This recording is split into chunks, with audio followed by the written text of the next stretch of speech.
നമ്മൾ ഭക്ഷണം കഴിക്കുമ്പോഴൊക്കെ നമ്മുടെ കാരണന്മാരെപ്പോഴും പറയുന്നതൊക്കെ ഈ ഭക്ഷണം കഴിക്കുന്നതിൻ്റെ കൂടെ അപ്പം തന്നെ ആ വെള്ളം ഒരുമിച്ച് കുടിക്കുന്നത് നല്ലതല്ല എന്നുള്ളത്. അതിൽ എന്തെങ്കിലും വാസ്തവമുണ്ടോ? ഇതൊരു വലിയ ഡിബേറ്റബിൾ സബ്ജക്റ്റാണ്. കാരണം ഭക്ഷണം കഴിക്കുന്നതോടൊപ്പം വെള്ളം കുടിക്കണം, ഭക്ഷണം കഴിച്ചാൽ അത് കഴിഞ്ഞ് ഉടനെ വെള്ളം കുടിക്കണം എന്നൊക്കെ പറയുന്ന കാര്യങ്ങൾ. പക്ഷെ നമ്മളുടെ അല്ലെങ്കിൽ നമ്മൾ അണ്ടർസ്റ്റാൻഡിങ്ങിൽ ഭക്ഷണം കഴിച്ചൊരു ഹാഫ് ആൻ അവർ കഴിഞ്ഞിട്ട് വെള്ളം കുടിക്കുന്നതാണ് ഏറ്റവും ഹെൽത്തി. അങ്ങനെ പ്രാക്ടീസ് ചെയ്യുന്ന ആളുകൾ വർഷങ്ങളായിട്ടുള്ള ബ്ലോട്ടിങ്, അസിഡിറ്റി പോലുള്ള കാര്യങ്ങൾ ഈ ഭക്ഷണം കഴിച്ച് ഒരു പർട്ടിക്കുലർ ടൈം കഴിഞ്ഞിട്ട് വെള്ളം കുടിക്കുന്നതിൽ ഒഴിവാക്കാൻ വേണ്ടി പറ്റിയിട്ടുണ്ട്. ഒരു ഭക്ഷണം കഴിക്കുന്നതിന് മുമ്പ് ഒരു ഹാഫ് ആൻ അവർ മുമ്പ് വെള്ളം കുടിക്കും, ഭക്ഷണം കഴിച്ച് കഴിഞ്ഞ് ഹാഫ് ആൻ അവർ കഴിഞ്ഞായിരിക്കും ഒരു വെള്ളം കുടിക്കുന്നത്.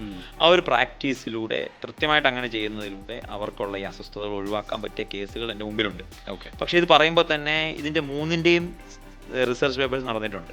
ഇതിങ്ങനെ ചെയ്യുന്നതല്ല, ഇപ്പം ഞാൻ പറഞ്ഞതുപോലെ ചെയ്യുന്നത് നല്ലതാണെന്നുള്ളതും, ഇപ്പോൾ ഗദാഫി പറഞ്ഞതുപോലെ ഭക്ഷണം കഴിക്കുന്നതിനോടൊപ്പം വെള്ളം കുടിച്ച് സിപ്പ് ചെയ്ത് ഭക്ഷണം കഴിക്കുന്നത് നല്ലതാണെന്നുള്ളതും, ഭക്ഷണം കഴിച്ച് ഉടനെ തന്നെ നമ്മൾ 1-2 ഗ്ലാസ് വെള്ളം കുടിക്കുന്നത് നല്ലതാണ് എന്നുള്ളതും, അങ്ങനെ മൂന്നും നല്ലതാണ് എന്ന് പറയുന്ന റിസർച്ച് പേപ്പർ നടന്നിട്ടുണ്ട്. അത് ഒരു ഡിബേറ്റബിൾ സബ്ജക്റ്റാണ്. പക്ഷെ നമ്മുടെ അനുഭവത്തിൽ നിന്ന് ഭക്ഷണം കഴിച്ചൊരു ഹാഫ് ആൻ അവർ കഴിഞ്ഞ് വെള്ളം കുടിക്കുന്നതാണ് ഏറ്റവും ഹെൽത്തി ആയിട്ട് നമ്മൾ കണ്ടിട്ടുള്ളത്.